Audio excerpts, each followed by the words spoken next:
Hello and welcome to another Cliff Reviews Art House. This time I'm reviewing the film Leave the World Behind, directed by Sam Esmail. I thoroughly enjoyed this film. It gripped me in the way that the early episodes of Lost or The X-Files did.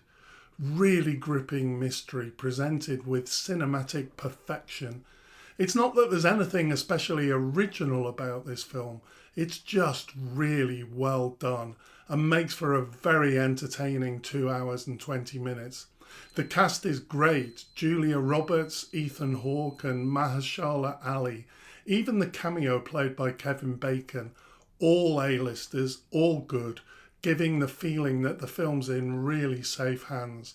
The other main character, played by Myha'la Herrold, who we know from the BBC series Industry, was also excellent and held her own surrounded by these great A-listers. From early in the film we get a massive WTF moment when a ship seems to be getting closer and closer to the shore and eventually runs aground. From this point the mystery just gets deeper and deeper in a really satisfying way. What makes this film so scary is that it taps into our paranoia, that there's a not insignificant chance that something like this might actually happen at some point in the near future. It's definitely a film that has more resonance post-COVID.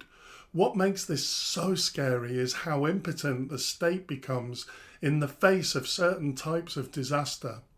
This film is truly terrifying if you start thinking about it too much. I think that this is what makes the film so good, and it's so well made. The camera swoops and drone shots gives us interesting overviews.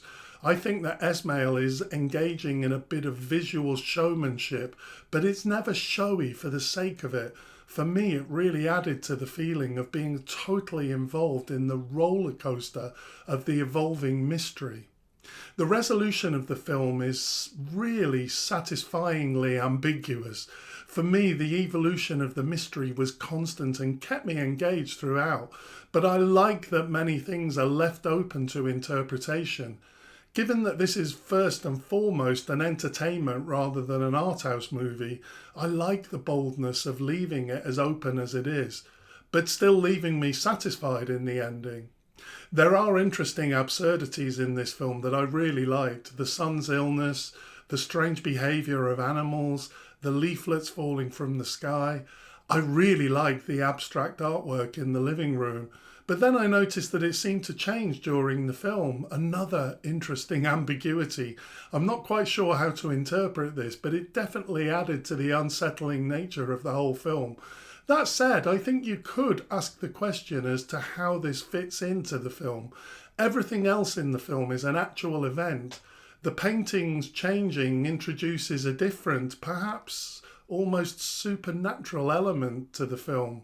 Thinking about this, it just doesn't fit, but I'm not going to be too picky. It did add to the mysterious feeling around the whole film. Another interesting issue is the daughter's obsession with seeing the last episode of the TV series she watches. I think that this speaks to our obsession with TV, and that even in the face of potential Armageddon, a primary concern is to see the next episode of the TV series that we're watching.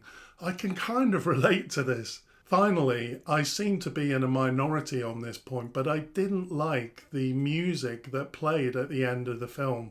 I loved the closing sequence and the final shot, no problem with that, but the music really jarred for me. I just didn't feel it provided the right feel for the end of the film.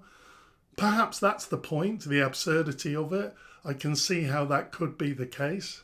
Overall, if you're in the mood for a well-acted, well-constructed mystery thriller that taps into our fears of the potential disasters that might lie ahead for the world, I would highly recommend this film. Thanks for watching. See you next time.